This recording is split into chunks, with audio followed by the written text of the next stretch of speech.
Oh, I've got trying to be grumpy today. I'm hot. I'm sweaty. I've got hay fever. I've got sunburn. Just, roll on autumn. That's all I can say. I think roll on winter. Well, apparently it's going to be 18 degrees on Saturday after 30 degrees on Friday. 32 apparently, according to a watch on Saturday, on Friday. Sweet Jesus. how much? 32. That's just an antisocial number. That is. That's too hot. That's taking the It's not piss. acceptable. Yes. Right. Anyway. So games on Saturday. I shall be gaming in my pants. Brilliant. I'm going to game outside on your rotisserie.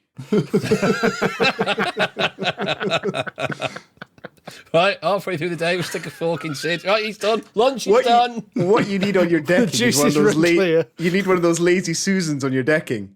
And then, every quarter of an hour we just rotate round That's it. so everyone gets an equal burn. Cooking. Yeah. By the end of the day, we'll all be nicely done.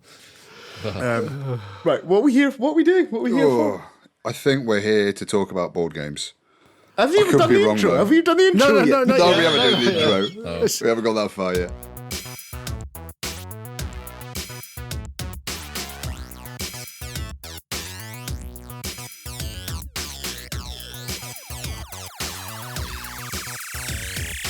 Hello, ladies and gentlemen, and welcome to the Polyhedron Claddercast episode 115. I'm Steve Tudor.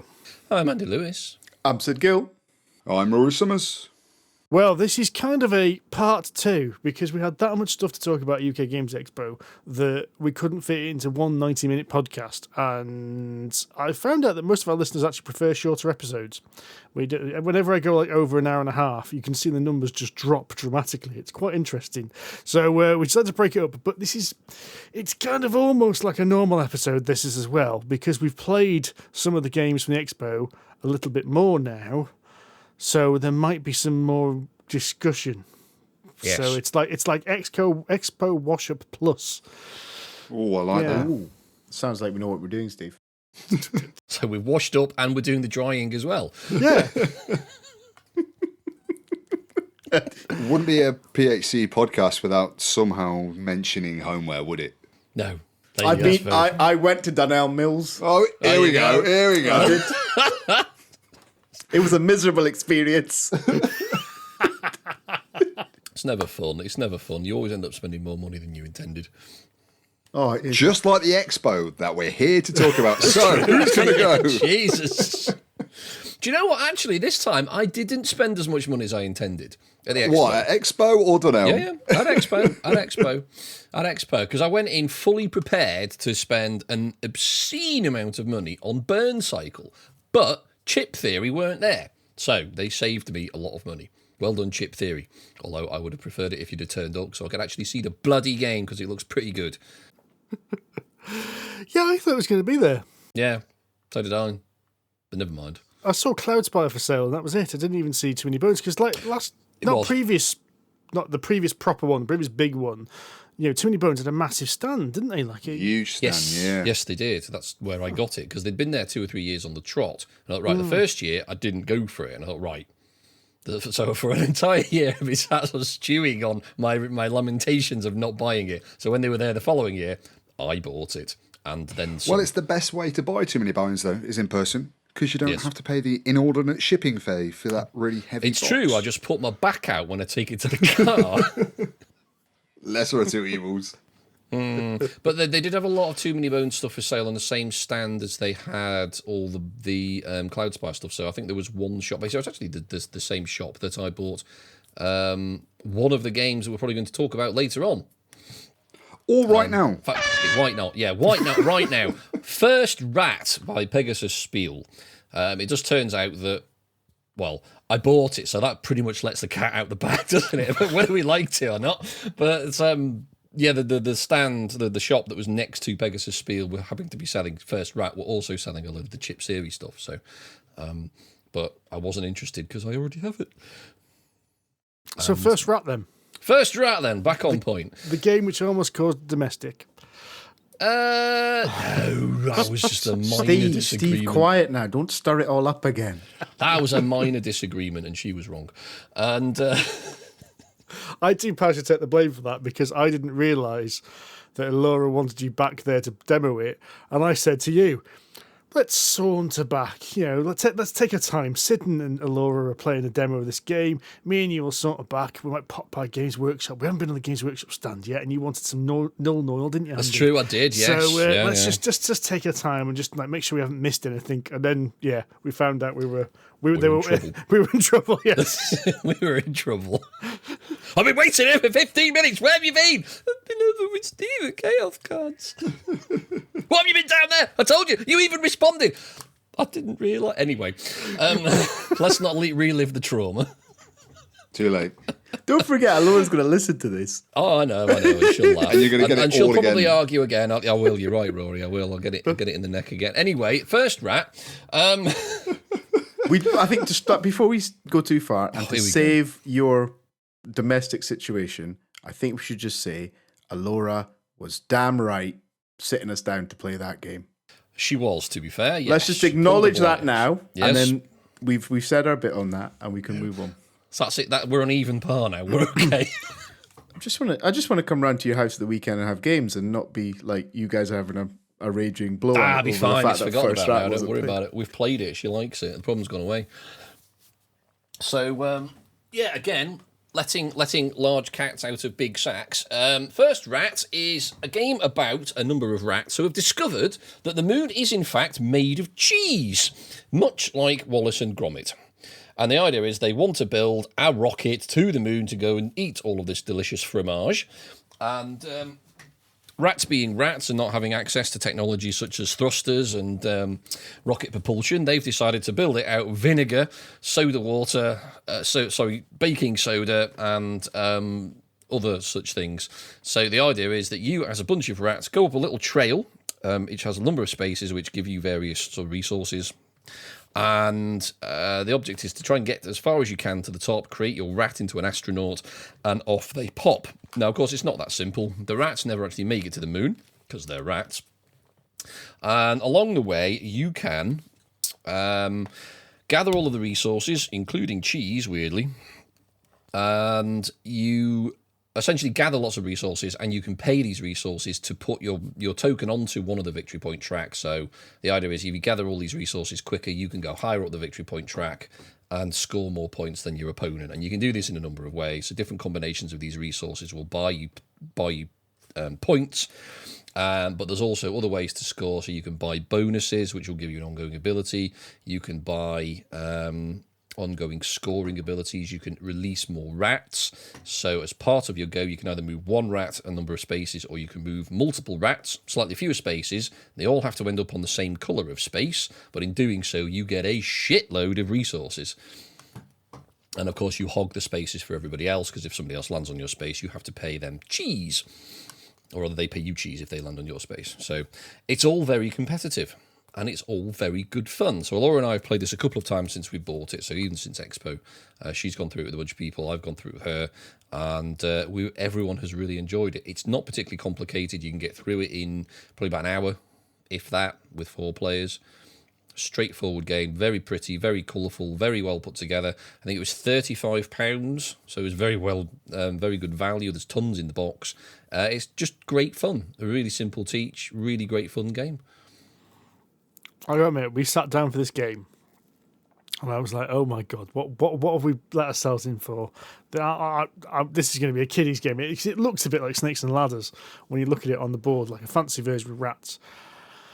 Chat was explaining it, and I kind of went, "Right, okay," and my brain was like, because this was like half an hour before the halls closed, and 15 minutes before 15 the halls minutes. closed. It should have been half an hour, but yes, it was 15 minutes.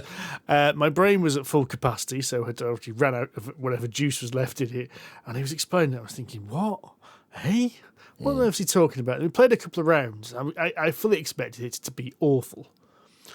And then went, this is amazing. Yep. I want to finish this game. I want to play this again. We have to leave now, Steve. God damn it. It was surprisingly clever. I enjoyed it. It was hard, and there's so many different what do you call them? Techniques, methods, Combinations, approaches. That's the word I'm looking for. To like everybody could play a slightly different kind of race right to the top or nip up to that shop, that robbery place that you can rob things from, and then get sent back to the start. Keep doing that, rape and pillage the shop, and get loads of extra resources or bonus. Was it bonuses in the shop? There were 3 shops actually. Yes, there's one. There's the shop that gives you sort of ongoing stuff. Every time you score something, you'll get extra of that thing. There's further up. There's a doubling of anything that you get. I think it's a one-time bonus where you buy that, and anything you get, so any amount of stuff you get, you can play that and double it. So if you were ordinarily going to score 10 Gs, you could score 20 Gs, which is just insane. And then further on from that, there are like end game bonus scoring, so they're on the bottle caps. So like if you end up with on the cheese track, for example, every token you have on the cheese track would get you, say, 5 points. So you can score quite a lot of points that way. But yes, as you mentioned, Sid, that you can either pay cheese to buy these abilities and keep your rat on the board, or you can steal it, but your rat gets sent back to the start of the track. And the further up the track you get, the more these spaces are worth, so the more resources they give you. So there's an incentive to stay on the track, but there's also an incentive to release rats, which is obviously, as you say, the different way to play. Yeah, it seemed to be. There seemed to be like quite a lot of different options to, each person could play. So you kind of had to play a different game, I think, because of the way the rules made you. You could either move a rat 5 spaces or move 2 rats up to 3 spaces. Correct, yes. And so any number of rats up to 3 spaces. But yeah, at the start of the game, you only have 2, so yeah. Yeah, you have 2. But then you had to land them all in the same coloured square and things like that if you move more than one. So I thought there's all these little, really simple rules that suddenly made it more interesting, more complicated without being too difficult, kind of as a game to play. Question for you. As it's jumped into my mind right now, is how long did it take you to play a game? About an hour. Oh, okay, yeah, that's not bad. Give or take. And that was the 2 of it. In fact, it probably been less than an hour, actually, because there's only the 2 of us. I think it took Laura about an hour and a half on her game day on a Thursday night, and that was with 4 folk, plus with the teach as well. So, again, about an hour, maybe a little bit more than that. So, yeah, it's pretty lightweight kind of thing, but it is good fun, simple, easy teach, and there's a lot of thinking in it, actually. It doesn't give you too much AP, unless you get to the very last round where you're thinking, Jesus, how do I score the most points out of this one action I've got left kind of thing. But other than that, it's really straightforward. You just go, right, and do this and do this and do this and do this. Bang, done. Count all your stuff up, and then, pay or not your resources to go on one of the victory point tracks. Done. Bloody nice looking game as well. The artwork and stuff on it was really quite as pleasing. The wooden tokens are all chunky as well. They're really nice wooden rats. The one criticism I have of it is there isn't quite enough space on the board for one of the shops, and they all keep falling off the side of the board. It's a very small gripe, and it's not the end of the world. But it's all the other shops, all the tokens fit on the board, but this one shop just squeezes on right on the end, and they all keep falling off. But other than that, it doesn't matter.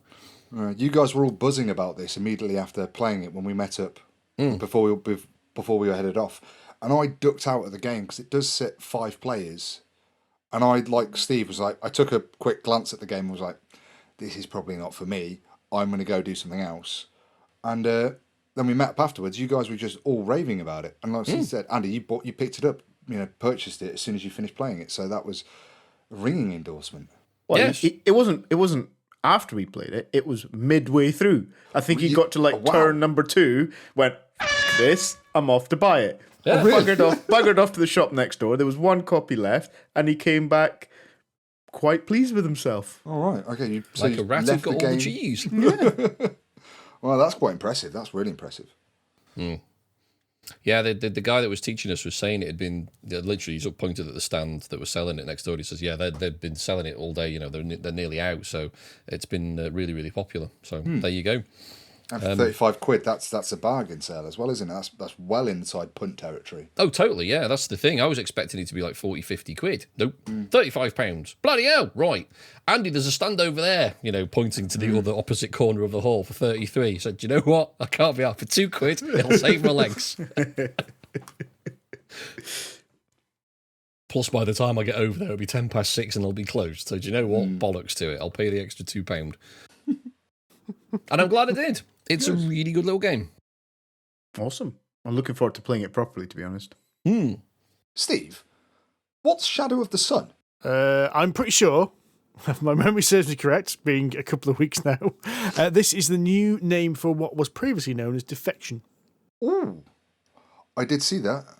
Defection is a game we have played at numerous cons and expos, which both versions of both Defection and Shadow of Sun are kind of a pick up and deliver style game. So Defection was all about there was the planet was dying and you were trying to basically flog resources to other planets and escort civilians off. It hit Kickstarter 2020 or was it 2019? I think it was either the end of 19 or beginning of 20. Yeah, and it didn't do very well. So the designers pulled the plug and basically went, right, let's redo this. And they've remade it as this new game, Shadow of the Sun. So there's a lot of things that have come across from it. But at the same time, it is a kind of a bigger, better, more encompassing game with lots of extra bits. Now, we didn't play it. We saw it at the press preview, and I think we saw it. I think Andy, you was speaking to the designers at their stall on Friday morning. I was indeed, yes. James kind of took me through it, but I did again, like you. I didn't get the chance to play it because he was mobbed the entire weekend. So, which is obviously a nice problem for him to have. But yeah, so the idea is similar to Defection. Essentially, the system that you're in, the star is dying, so everyone is trying to GTFO, but in doing so, obviously try to improve their lot as best they can. And the idea is that you can go to these different planets, essentially strip them for resources before you foxtrot Oscar. Right. But I did notice it now comes with a board as opposed to the expanding hex spaces that you flip over from. I mean, I played Defection. I played Defection several times over the course of, I think, 2 cons. Really, really enjoyed that game as it was. It was sad to see that it didn't do well on Kickstarter, but if it's come back bigger and better, and then bully for James, and that's great for everybody that's going to get a chance to play this, I think. Very much so. I think, again, I speaking to James, I did say, so you're happier with it now than you were? And he says, yeah, very much so. Because I think there were just a couple of bits that were niggling him and other people when they were playing it. He says it feels more like a proper board game now. I think I kind of know what he means. You know, it's a bit more coherent. It's a bit more. It's like there's a thread running through it rather than sort of bits of board games sort of all stuck together. I think there's a bit less randomness in it now. But he's taken a cue from Nemesis, actually, of all things. So you know when you deploy Nemesis, you put down random hexes around the board, so nobody really knows what the board's going to be like. It's a bit like that. So each planet has its own hex, and they're sort of dealt out at the start of the game in a random fashion. So every game is going to be different, which is good. But of course, then you've got to deal with the board as it stands. But the fact that it gives you much more replayability rather than just uncovering a hex and dealing with it at the time. So personally, I prefer that sort of format, but obviously everyone has their own taste. But I think, yeah, he did seem happier with it. He's more comfortable with it, and he's looking forward to the Kickstarter, which I think is later this year. September rings a bell in my head, but I might be making that up. No, I think that's roughly what he said when I spoke to him as well. So I told him to keep us informed. So we will give it a shout out. Let you, dear listener, know when it hits Kickstarter, because we'll be taking another look at that, definitely. Yes, very much so. So one game I saw, and I noticed it's on Rory's list as well. I was drawn into this game by the artwork because I thought it was absolutely beautiful, which is Old King's Crown. Oh, yes, it I does get the have impression you were drawn in as well, Rory. Yeah, I remember I saw this at the press So preview. was I, by the collar, when Rory dragged me towards it. Yeah, literally dragged Andy to it. Yeah, I saw this at the press preview, and it wasn't on my radar before, and I remember walking past the stand, just glancing at it, and then just stopped and started walking backwards, heedless of who was behind me, to talk to him about it. But I got a chance to go play this with Andy, and most importantly, when Andy and I played, we drew in the game. We had the same score at the end of the game, regardless of what Andy might now say. But yeah, it was a really nice little game. It was essentially it's kind of like a deck management game, but the amount of cards you draw into your deck are singular. I think you only get a chance to draw one card into your deck.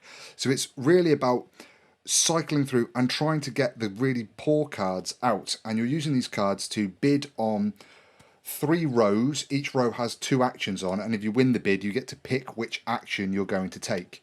And some actions lead to kind of further areas that you can kind of conquer and pile cards up to then get these bigger, better cards. So it has a really simple bidding system. You're going to blind bid on these rows to get the actions.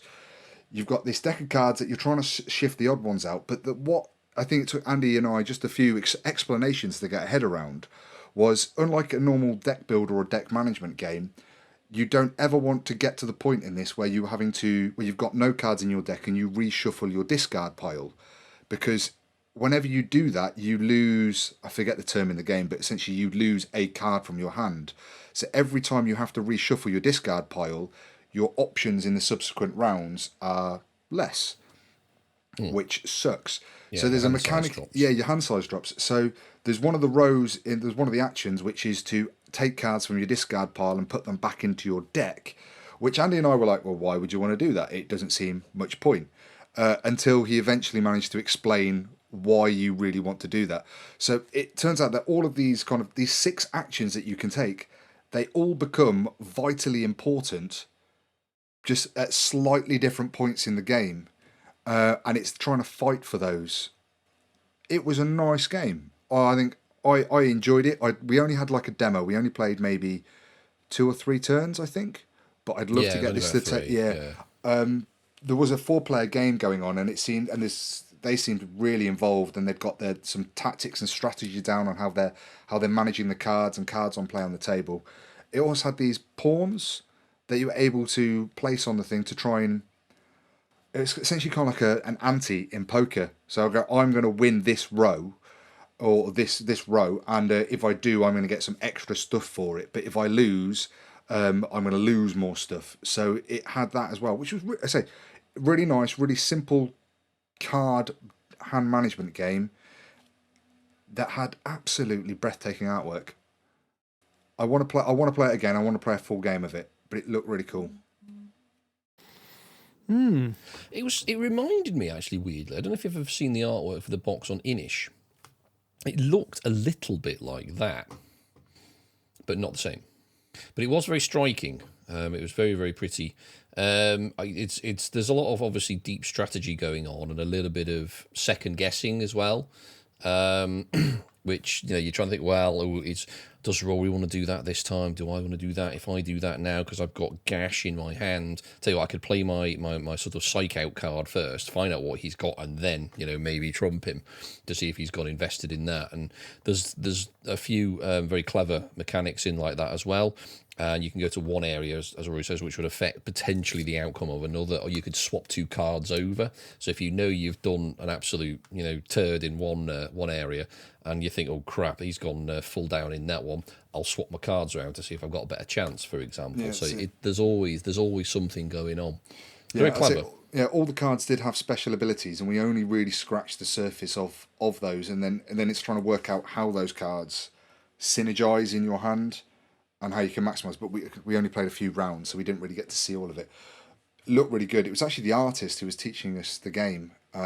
It's a brand new, small Eerie Idle Games, brand new Scottish publisher. They're going to be taking this to Kickstarter in September. Wish them the best of luck for it, but I reckon it should do well. It's going to do well on the art alone, I think, to be honest. Yes, because it does grab you straight away, that art. It is so distinctive, isn't it?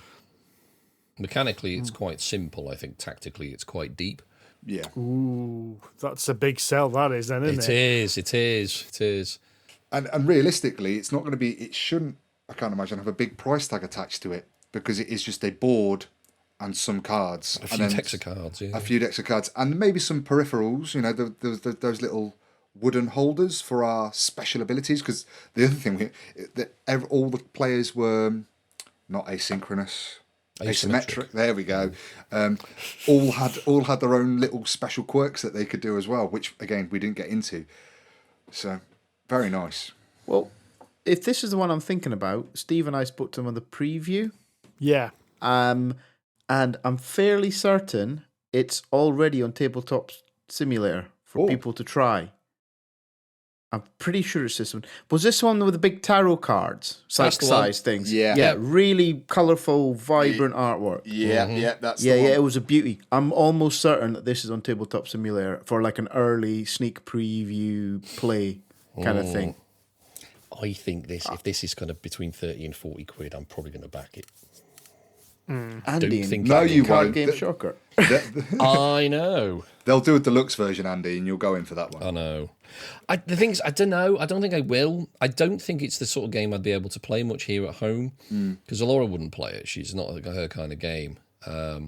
She might, but I doubt it. Whereas I would happily play it again if one of you lot owned it. Yeah. What I'd like them to do is just sell me some large print size picture artwork stuff. Yeah. Because if Will. I remember it, it was the kind of thing you'd quite happily stick around your little games room or your office, and it would not look out of place at all.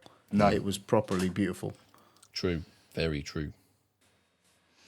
Yeah, that's the Old King's Crown from Eerie Idle Games. Now, Mr. Tudor, there is a game in your section here. Right. What I happen to know that you are really quite looking forward to, and so was I.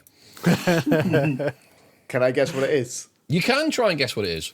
I was Is also it looking Mahoney? forward to it. Mahoney. What, is It's not Mahoney. Yes, is it is. It is. Oh, I've already got the Stonecutter song going from my head again. for those of you that didn't listen to our our expo preview, we are talking, of course, about the Gutenberg from Portal Games.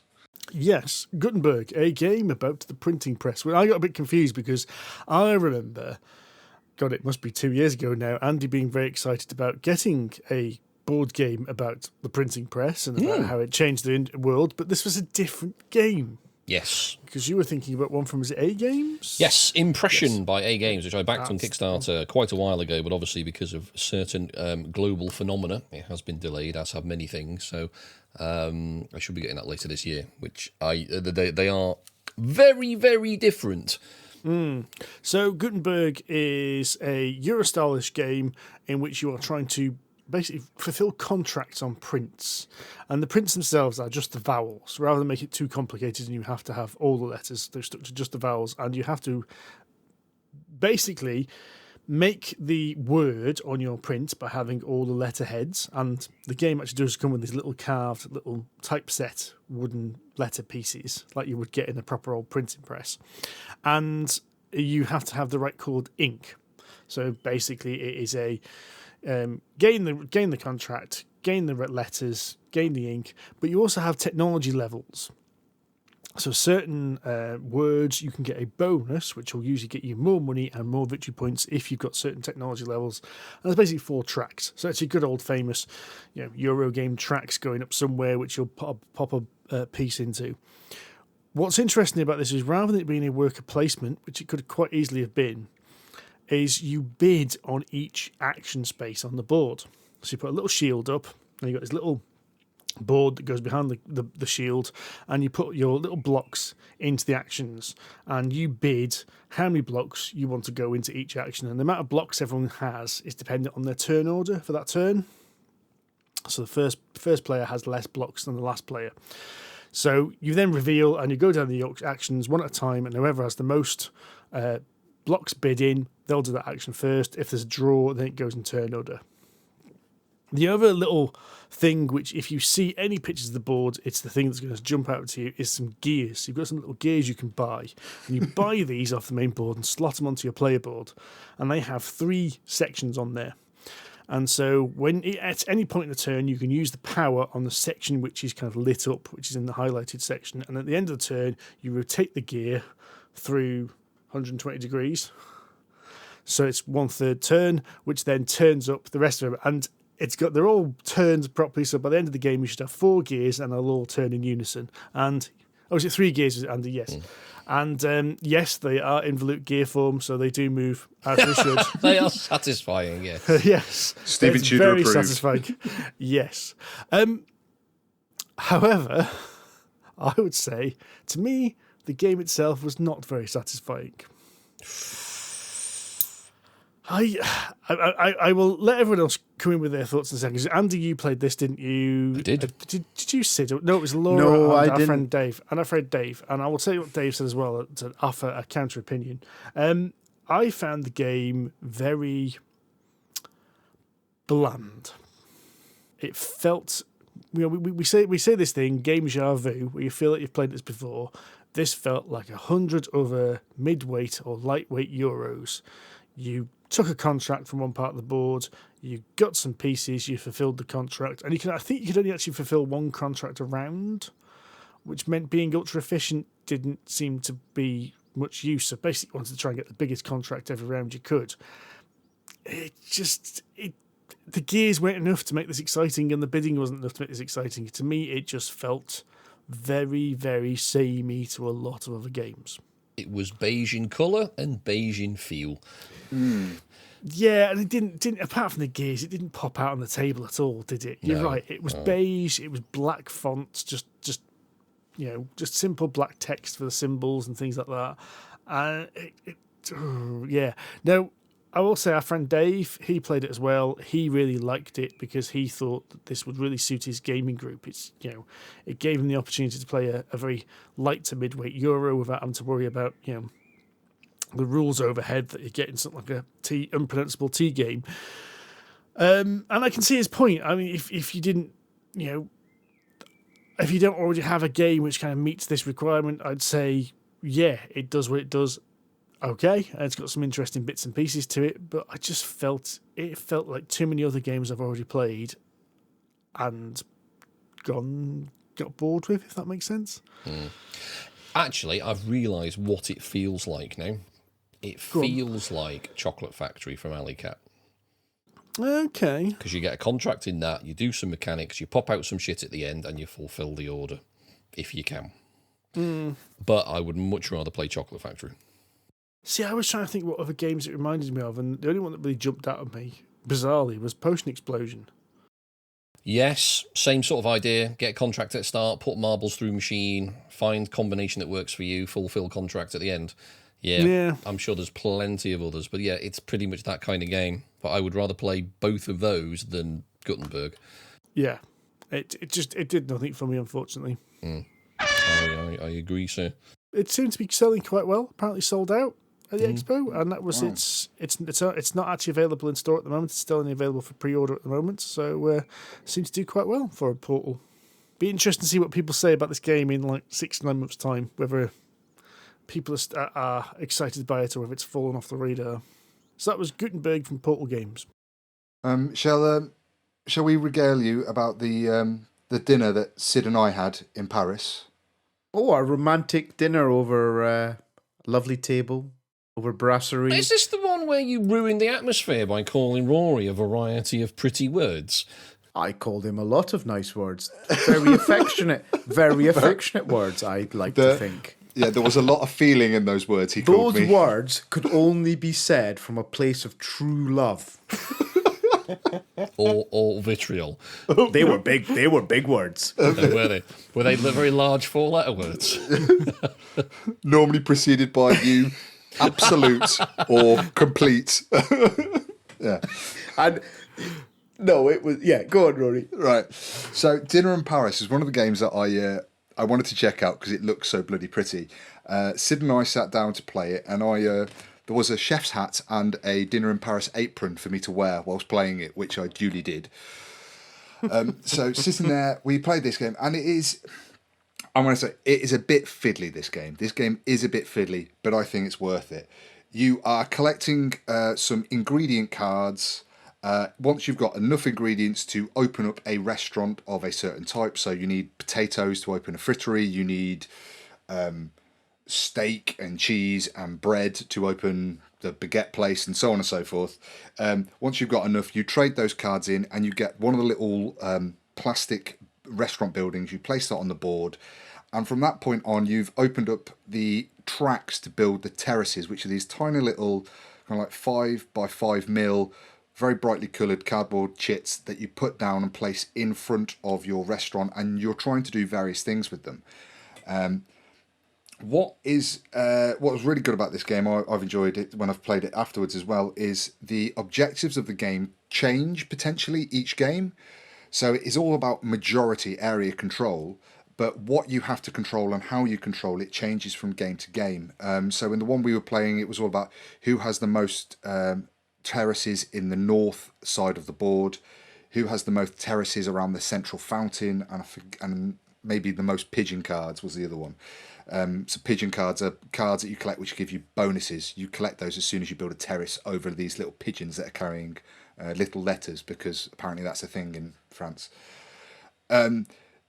What was really great about this game is how subtly backstabbing and cutthroat it is. You just think it's just going to be this area control. I can be on this side of the board and Sid can be on that side of the board, and we could never meet. But of course you don't do that. I plant my restaurant right down next to Sid, and then I make a beeline to put my terraces to cut him off so he can't access the fountain, or I try and surround the fountain in such a way that he can't access it. I'm picking up these power cards that allowed me to build over his terraces, which you normally can't do. So Sid had got this nice little score going on. He'd made it, and I was just nope, and plunked them all down on top of him. It was really nice. It's a really nice little thing. You earn the bigger the restaurant you have, so the frittery doesn't earn you any money, but like the gastronomique restaurant earns you loads of money, but it's harder to buy. It was just a really good, fun game that took me by surprise at how nasty it was. It did drag you in. It's a nice cutesy theme. You think you're going to sit there with your lass having a nice wee glass of wine and enjoying the game. No, you'd be glassing the bitch by the end of the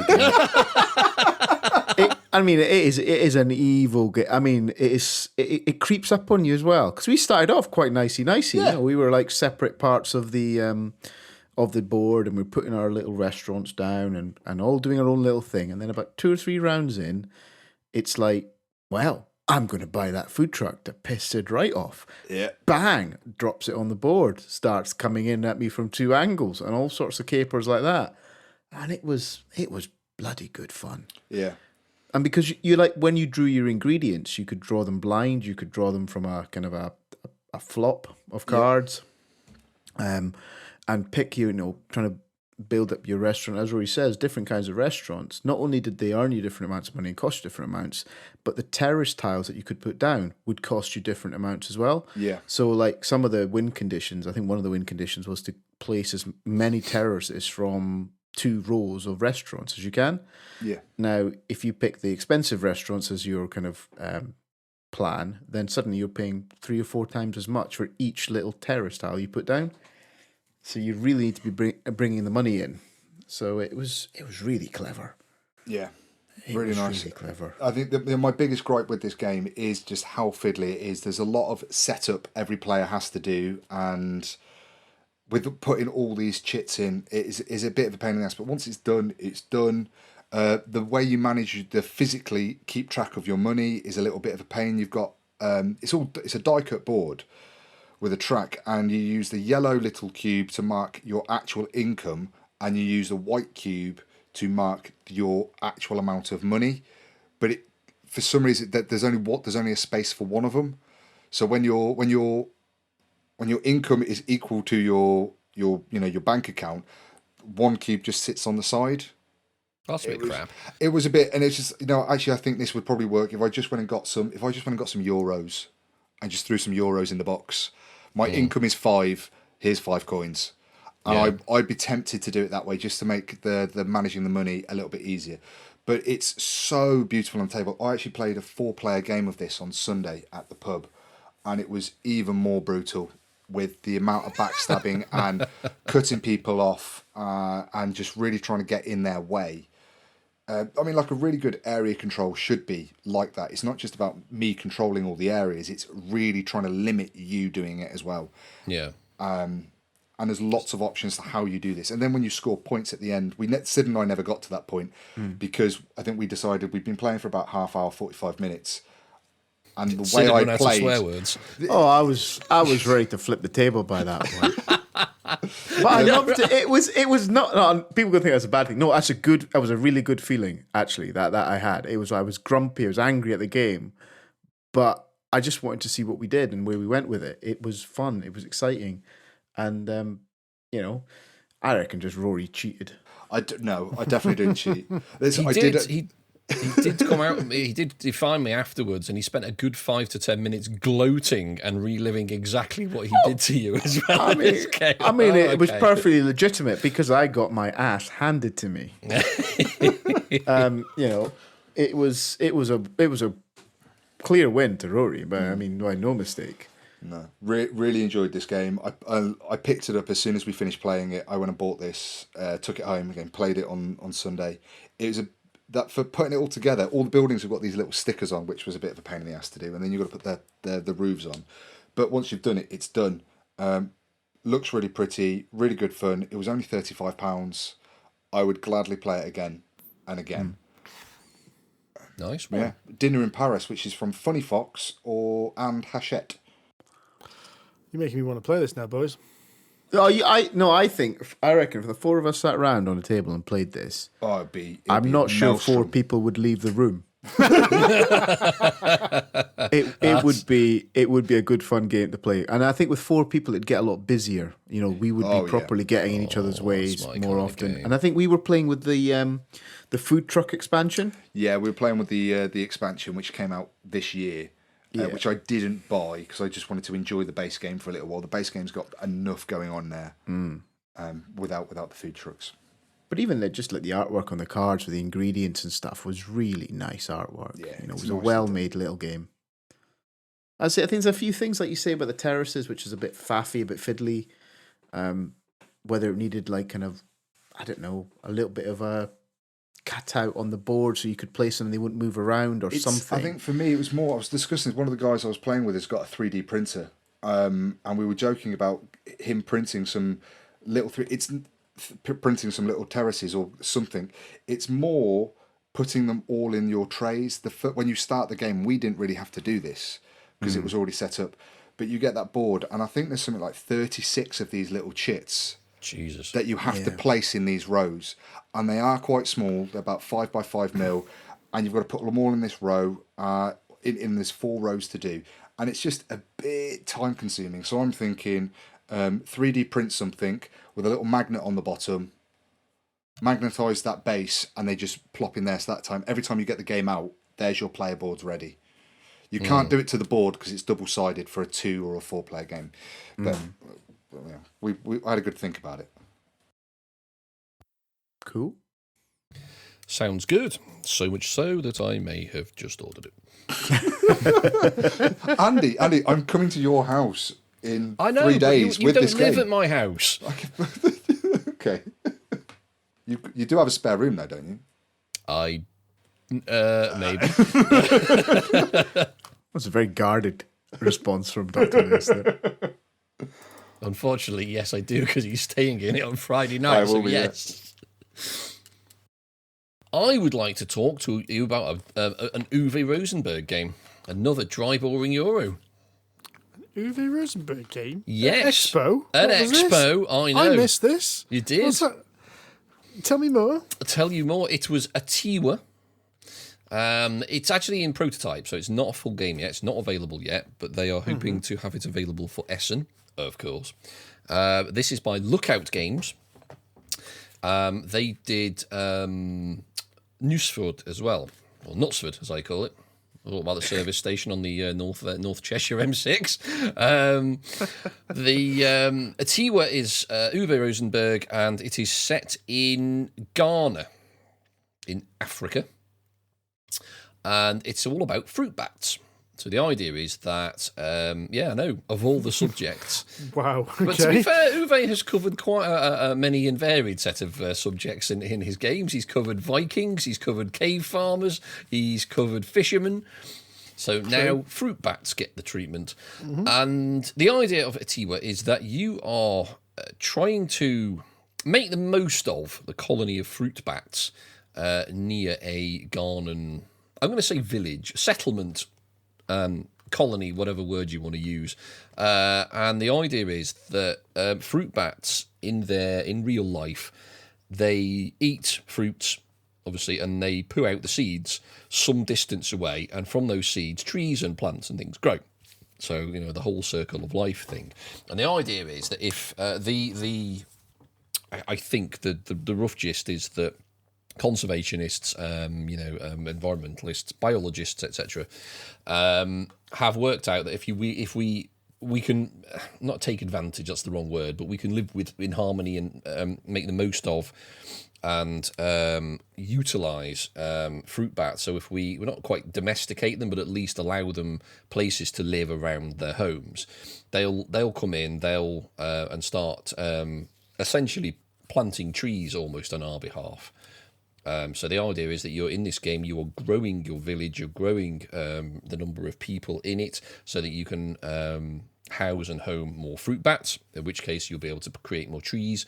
And the idea is that on your player board, you've got loads and loads and loads and loads of tokens, as is the case for Uwe Rosenberg.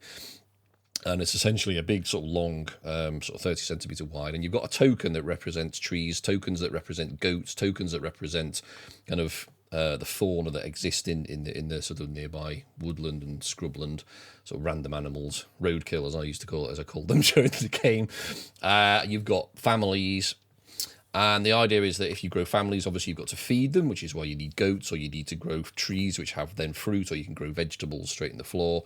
And trees can house bats or fruit at night. And you essentially, by creating one, you can then generate space for another. You can expand your village by creating there's little boards that you can put down which represent the size of your village. And it's a sort of 3x3 area. And on each space in your village, it can home a particular type of entity, so either a tree or a goat or a family or whatever.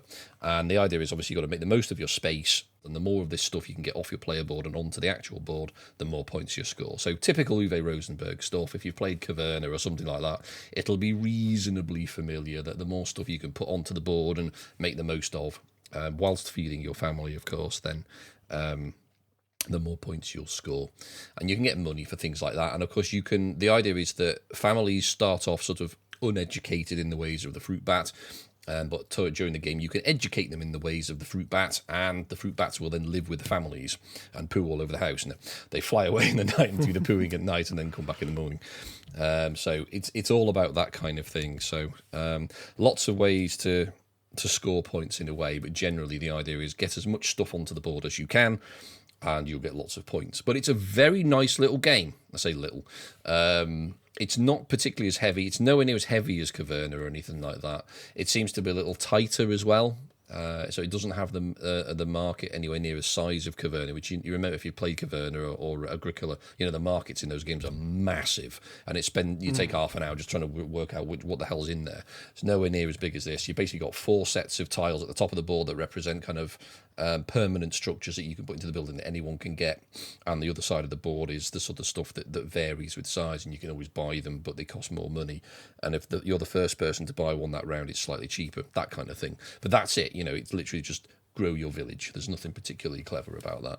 But both Alora and I played it, really enjoyed it, and we're very keen on it coming out. So the chances are we're probably going to end up owning that as well. But really enjoyed it. But yeah, at the moment it's a prototype, so it's not out yet. But the idea is that Lookout are hoping to get it available on the shelf for Essen. A game I didn't play at Expo, but was lucky enough to take away a review copy of, was Moon from Sinister Fish. This was really high on our list, I think, for all of us to go see, because we're a huge fan of villagers. So Moon was a hot tip. So we went to go. When I played Moon, I played a 5-player game last night. And I have to say, it's rather good. It is a drafting game. You are trying to build settlements on the base. You start with, everyone starts with a little base, which gives you a resource. And what you're trying to do, from these cards, you're building a card, doing some of the minor actions. And these cards, you're either building to get more products, you're building cards to give you some end game scoring points, cards that give you some special abilities to trigger other cards again out of sequence, or, as is probably most important, to build flags. So you've got like 5 different types of buildings you can build: transport, residential areas, food areas, and so on and so forth.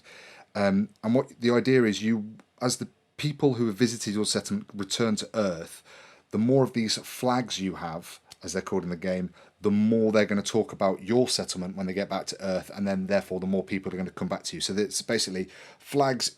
The more, if you have the most flags of any one type at the end of the era, you score a bunch of victory points, and that there's the amount of victory points goes up every round. So you're trying to do that. That's one way of getting victory points. I found it really nice. It was a bit of a slow game I played. I was playing with one of those people that doesn't think about their turn until it is their turn, and then spends quite a bit of time thinking about it, to the point where I was actually wandering off and going to see what other games were playing. Because I get my hand of cards. I get my 6, 7, 5 cards, whatever it is. I kind of go, right, that's the one I'm going to build. This is the one I'm going to do a special thing with. Those are going to go to Steve, who's sat next to me. Right, you guys go. I'm going to go see what's going on this table, just because it was taking too long. Which I felt rude, but because I've... Little thing, my board game night last night was basically a mini Board Games Expo. Every table was playing one of the demo games that I've got, which was quite nice. So I was having to constantly... They go, Rory, how do I do... What scoring does this happen? How does this B card work? So I was quite busy yesterday. But it's a really great game. One of the really nice things about it is the player interaction that it has. You have these 2 little moon rovers. So if Sid, if you have a card that produces water, and I don't have water, but I need water for the building I want, I can send my little rover over and park it on your card, which gives me that resource. However, and I've only got 2 of these, and I can send them both off, but at the end of the round, any rovers that are parked on anywhere of your base become your rovers for the next round, which means you've got more options. And if I don't create any rovers on my base, I then can't do that. So they became quite a precious resource. They also break any tiebreakers. So people were like, I really need this, but I don't really want to spend it.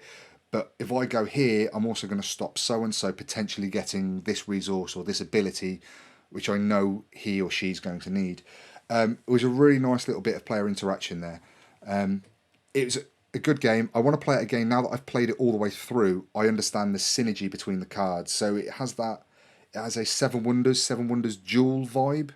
In the first era, you've got lots of production, and in the third era, you have like very little production, but they're all really expensive cards. So you need to have that engine, that factory built up early on. Definitely worth another play. It was really nice. I think, say, the 5 of us playing it would bash through this game in 45 minutes. Now that I know how to play it and know how to teach it, it would be a really quick game. And I think it has enough crunch, it has enough going on there to make some of these choices quite interesting that you have to make on your turn. And that's Moon from Sinister Fish. Awesome. So when did you say the Kickstarter's coming for this? It's either the end of June or the beginning of July. So probably about the time this podcast will come out, based on my editing timeline. Yeah. It is on Kickstarter now. Ish. Optimistic. I'd like to play this. I mean, we do have it's a shame we haven't had a chance to all play this before we recorded this episode, because I understand that there's a push to try and get things finished and done and out the door soon after Expo, while it's fresh in everyone's mind. But it just means that it can be quite annoying to actually try and get get it played so we can talk about it, so you know about it before it goes on. It's a struggle sometimes. It really can be. It's like I haven't answered the email yet. I had an email this week asking if we could review an RPG that's on Kickstarter at the moment, and I was like, there's a thing where you want to reply back and go, do you not realise it's UK Games Expo month? I'm rather busy. So yeah, I'd really like to play that. I said Villages is a massive hit in our household, so I'm always interested to see what Sinister Fish and designer of Villages can come up with. Harkin, lovely chap who accidentally had dinner with on the Friday night at the Expo. Accidentally. Well, I went to Las Iguanas and they were turning everybody away, but since I was on my Todd, I was at table for one, and they sat me down, and they were sat there, and there was a guy sat next to me reading a rule book, and obviously I still had all my badge and everything on, and we just started chatting, and he said, "Yeah, I think you're Polyhedron Collider." I was like, "Yeah. I think you've reviewed one of my games." I was like, "Oh, who are you?" He was, "I'm Harkin Gardner." Right, hi, yes, I know you. Bloody hell. So we just sat there, and I had my dinner, and we had a bit of a chinwag. Lovely bloke, really lovely bloke. Nice one. Very talented as well. He's a designer and the artist for this, as he has Bloody been hell. for all three of this series. Cool. The art is lovely on this. It's really nice. Yes, It is actually. just bouncy. It's vibrant. It's beautiful And simple as well. It's not Yeah. over complicated. It's really nice. You don't get points for pretty boys, remember that. You don't. But you can sit there looking at an ugly thing and hate it even more. At least if you've got True. something that That looks is nice, fair. you can Give you that, yes. You know, it does make shite more easy to tolerate, doesn't it? Well, exactly. Yeah. Makes shite more easy to tolerate. That's great. That's great. I would like to speak. Well, I said that I didn't actually spend a huge amount of. I spent a lot less money than I was anticipating earlier on in this podcast. Yes. Yeah. I didn't spend it on games exactly. No, I might have bought quite a bit of plastic instead. Right. Because we bought the competition that we've set ourselves. The competition model, yeah. Blue Yes, Giant well, I Studios, bought yeah. a couple of others, as I mentioned, from Yeah. Blue Giant as well. But I also went across the way to my friends at Cerberus Studios. And they're the ones who were selling that whacking great model that Sid was trying to sort of goad me into buying for 2 days. Me? I didn't say a damn thing. I just said, shit or get off the pot. That's all I said. Well, it turns out I slid off the pot. Oh, that's an image I don't want. I didn't buy Emperor Archon, or whatever his name is, the really, really big one, because that's just Emperor Arenath, that's him, the huge one. So if anyone was at Expo, those Cerberus Studios had like a load of really pretty miniatures. One of them was like something like about 30 centimeters tall, this ridiculous demon type thing, for a lot of money. I mean, worth it because it's a lovely model, but my God. I couldn't buy that. I wouldn't do it justice, and I don't really want to pay £125 to ruin a miniature. That's not doing anyone any favours. But I did buy Alkis, Achlis and Typhon, so a couple of lions. So I thought, that'll do. They're a bit smaller, a lot cheaper, and if I ruin them, it won't hurt quite so bad. But I was talking to the owner-designer of Cerberus, and I was talking to him in the preview as well. And it turns out, since last year, when I talked to them as well, they've actually started developing an RPG. Oh, Ooh. Yeah, I thought that might get your attention, gentlemen. Yeah, okay, Andy's talking about miniatures again. RPG, you say? Yeah, sorry, I did phase out. I did that thing when you start talking about a really dry Euro for a bit there. But you've hit a trigger word. So There carry on. you go. I know that there's methods in my madness here.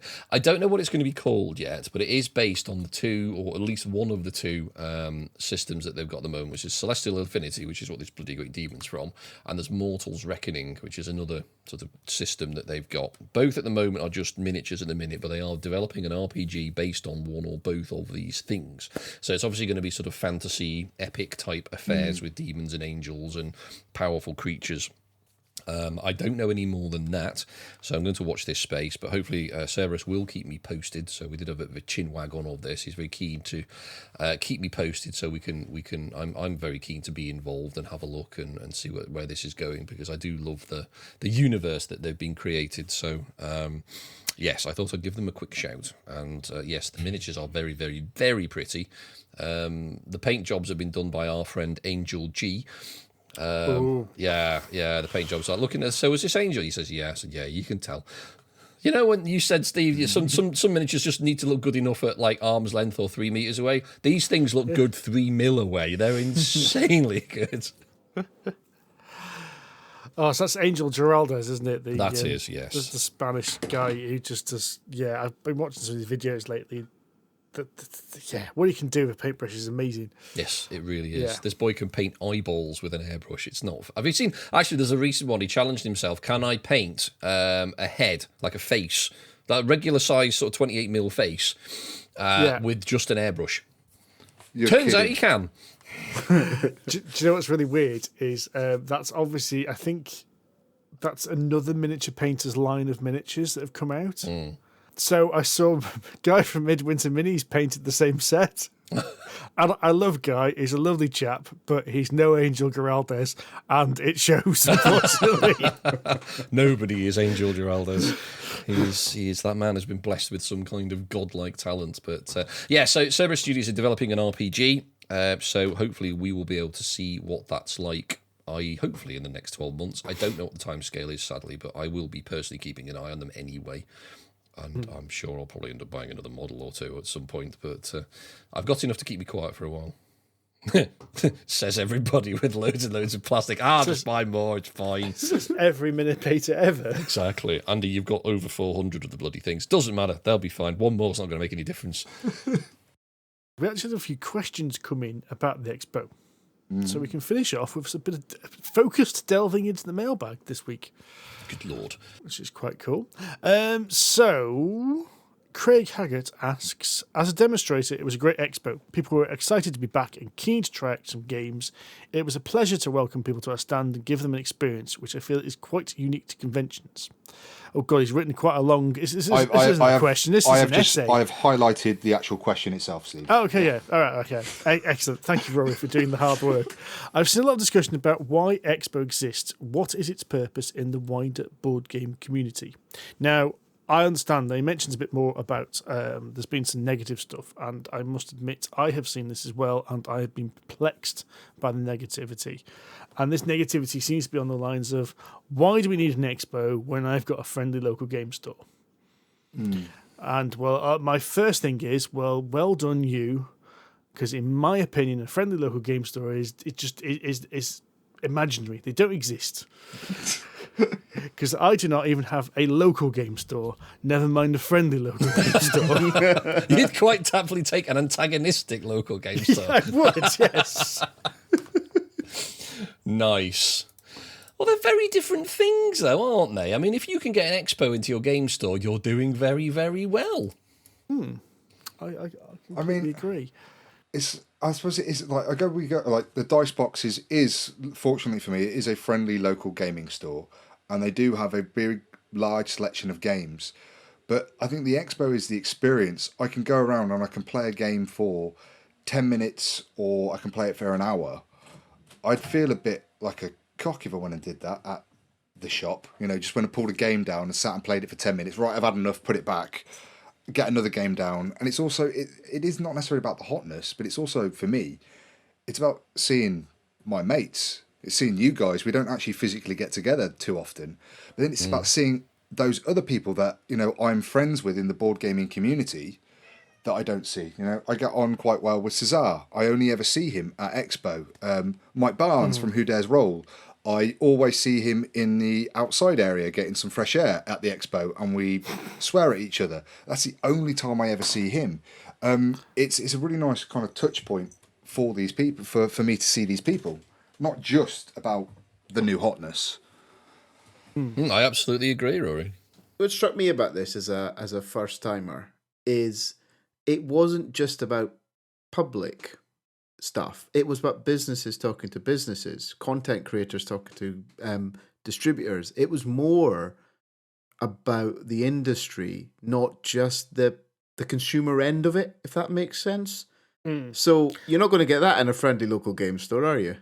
No, it's a commercial event that happens to be open to the public, basically. I mean, it's not to the same extent as the Essen is. Essen very much feels like that. There is like meeting rooms on on some stands, but yeah, the fact that like big Chinese manufacturers are there, distributors were there. We're not going to go onto a stand that has a Chinese manufacturer. What are we going to do with the information from that stand? Although I did notice in passing they had the Frostpunk board game, and I had to double take and went, what? Did they? Some people Hang on, they did. where was that? God, it was on the Panda manufacturing stand, but that's why I didn't actually go to it, because it was a manufacturing stand. But yeah, I mean, there was a thing a friend of mine talked about, and I think this is relevant. This is a few years back. I remember I was going to a miniature game store because he was massive into his miniature games. 40K, War Machine, all them, massive mini painter. And he hated that you couldn't go into a shop and just browse.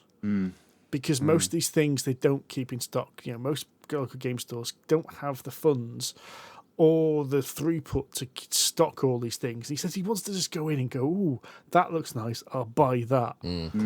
You see the size of. If we're just talking, I'm just talking about simply shopping. The Whaling game stand, the total, Chaos card stands. They're huge, and you can go down and go, oh, I'm going to buy that. But that's, to me, is just a minor part of it. It's people demoing Moon before it hits Kickstarter. People showing off Cerberus miniatures, which you're going to see a photograph of on the internet and go, well, that looks nice. Then you see it in real life and go, oh, wow, that looks amazing. Yes, I did, yes. It raises the awareness of so many other games and things. We've been talking a lot in the last episode about Acropolis. I think if you're just in a picture of Acropolis on Facebook or on the shelf in the front of the local game store, I would have just walked straight past it. But because of that opportunity, just a quick play of it, a quick demo of it, it's that extra spark, and that's the thing that brings it to your attention and makes you want to play and gets you excited. I'm sorry that I am like a child on Christmas Eve, the day before Expo. I cannot sleep. I'm so excited about all the stuff I'm going to see. Yeah. Agreed. I think you've still. I think you boiled it right down there. Is if you've got a game store that's near you and is friendly and is huge and has throughput and has all this shit happening, fill your boots. Yeah. Right? But, the rest of us don't have. For me, early doors into this little foray into board games, it was such a great way to see so many new bits of content. Because otherwise, I might just get sucked into playing the games that you guys do. But going to things like Expo lets me have my own, find my own way a little bit. See things that I might never have seen because my conversations with you might be tainted by what you guys play, so I might just end up going that way. So for me, it's an absolute key part of the overall puzzle. You can't have this world, you can't have any world without these kinds of events happening, as well as the local stuff. Yeah. It's a great opportunity for the playtest zone. Just for the listeners' benefit, I put together this huge spreadsheet of all the games that we were interested in, and that also included a really good range of the games that I knew that were coming to the playtest zone. It gives those designers, some of which might be established, some of them might be brand new, it just sounds like an interesting game, to get the input of complete strangers, to put that in front of extra people. You've also got some of those designers and some of those fresh-faced people were on the publishing speed track. They were actually being able to sit down and pitch their game to publishers. I think there's about a dozen publishers that go to that thing to try and sell their game. That's an opportunity that if they don't do it at the convention, that's going to have to be organised through emails and Zoom meetings, and you lose a lot of panache because ultimately you're selling a product. And this goes back to the demo thing. Acropolis, if you just saw that on a box, and it's what a lot of friendly gaming stores don't have. They don't have the table space to have a game of the day, game of the week set up ready on the table, because you can look on the back of the box, you can look at pictures on Instagram or Board Game Geek, but until you see it actually all spread out on the table ready to play, you're not going to really understand what that game looks like or even begin to guess how it's going to feel. Or feels like, or plays like. Yeah, totally. Yeah, you're only going to get so much information from the back of the box. It's not like reading a book. You can pick a book off the shelf, read the back and go, that sounds interesting.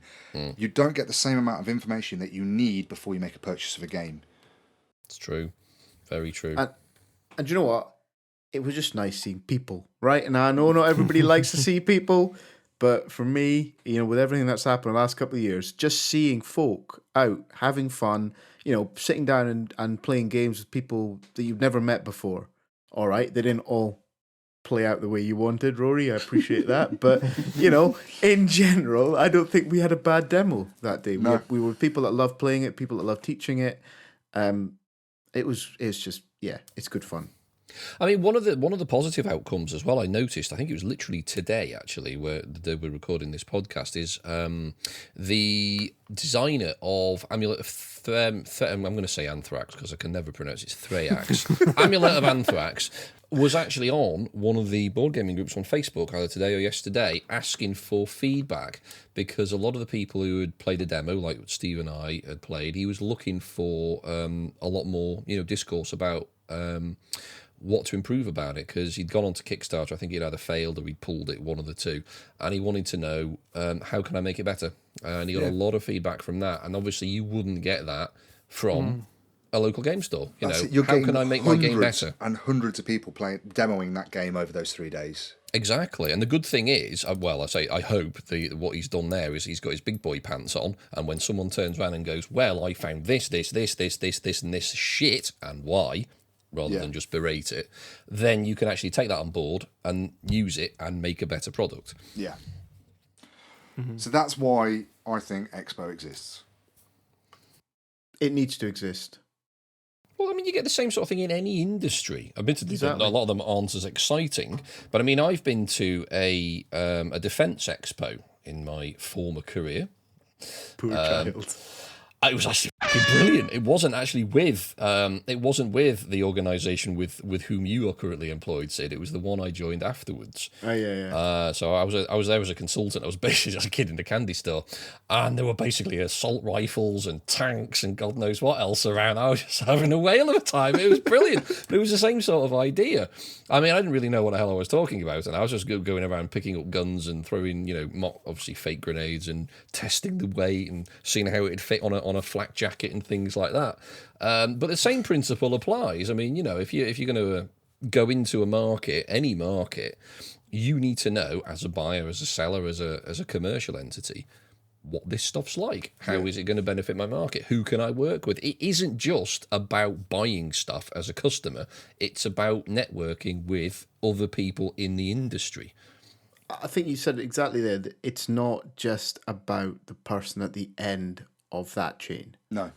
And we as consumers sometimes forget that there's an entire thing happening to get from an idea of somebody's head that they then need to make it, produce it, design it. All that stuff has to happen before it even gets to you. And without things like expos, those things can't happen. Yeah. Yes. You've got an idea which is turned into a demo, which goes to a play testing area, which is then discussed with a designer or a publisher, which is then discussed with a shipper, with an artist and with an production company, which is then taken to China or to Canada or wherever it's printed and made, and then it's brought over as a demonstration, which is then put onto a demo stand, which is then taken back for feedback, and the whole cycle just continues there. Yeah. That does not happen without feedback, especially something like a product like this that needs public opinion, that needs exposure to lots of people to get feedback to see how it works, because what works for one person doesn't work for another. You're never going to please everybody, but if you can at least get an idea of how something works, you're on to a winner. Exactly. Flavian I'm going to pronounce this wrong. Flavian Lozier? Not seeing much. How was the global vibe? I think many people that were there feel in the same way that we did. It was just great to be back at Expo. It was great to see people, even if you had nothing to do with it, just to see all those people in cosplayers, see those families, see those people dashing from demo to demo, just excited to be back in those halls, playing games, surrounded by loads of other sweaty people doing the exact same thing.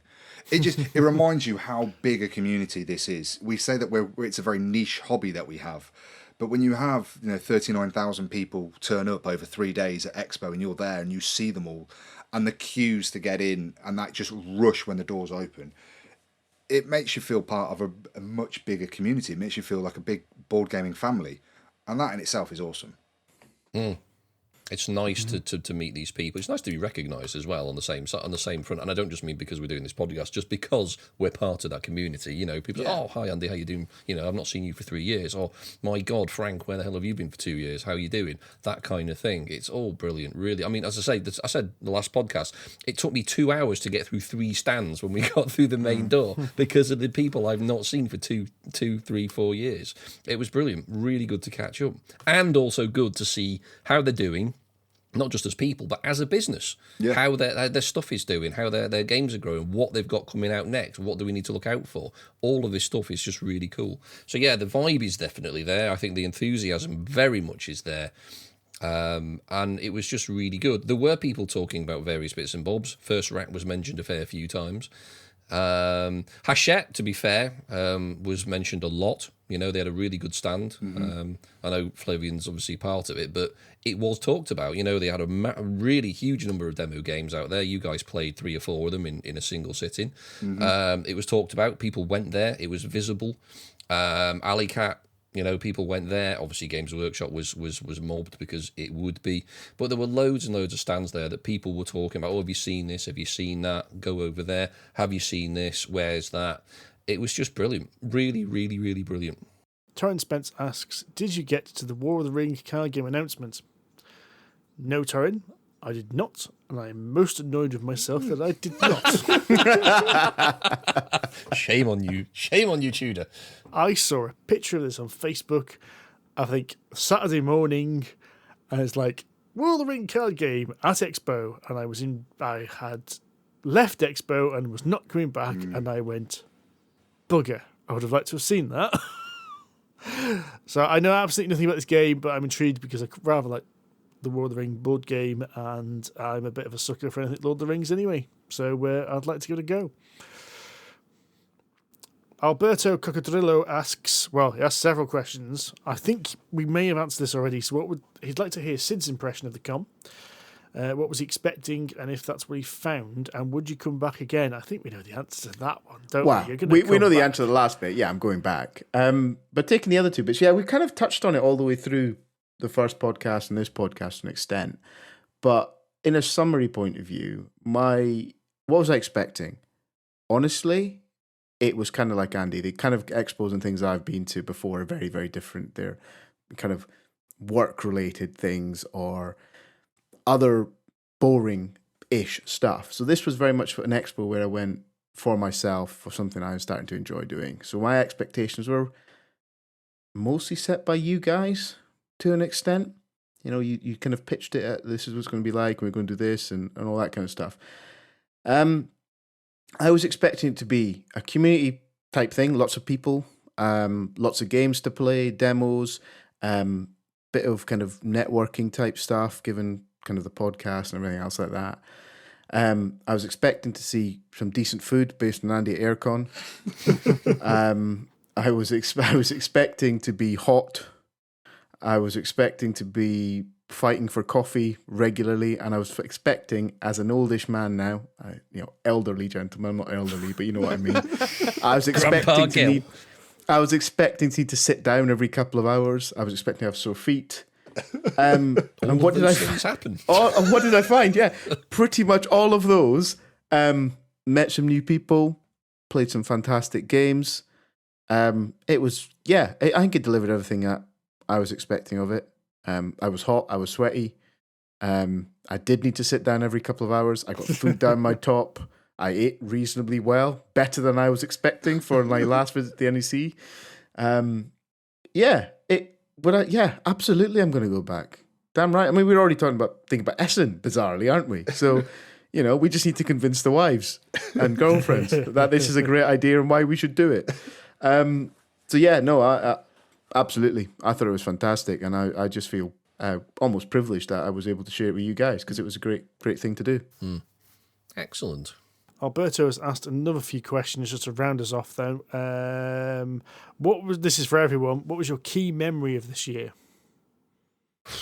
Bizarrely, it's going to be the Korean fried chicken down everyone's shirt. That's the thing. Yes. When we discover that 40-something-year-old men can't eat. Not in my 40s, Andy. I'm not 40. I'm not 40. Fine, late 30s men can't eat. Good grief. But yeah, for me, the memory I'm going to keep with me, I mean, the games were great, but I'm going to remember going for burgers and milkshakes at Five Guys on the Thursday night, and then sitting down in the sun on the Friday lunchtime for that curry. It's bizarrely, it's the thing I'm going to remember about a Board Games Expo is eating. It's the food. It's the food. See? Well, that's why we just took a break and we just shot the shit for an hour. It's good to decompress. It really is. Because again, it's almost like a mini con just for the four of us. Like, have you seen this? Have you seen this? Well, what about this? Oh, I've done this. Oh, right, okay, I need to go and do that. Of course, you never actually get around to doing it, but it's nice to talk about it. Yeah. What game would you have liked to try but couldn't? Sniper Elite. Yes.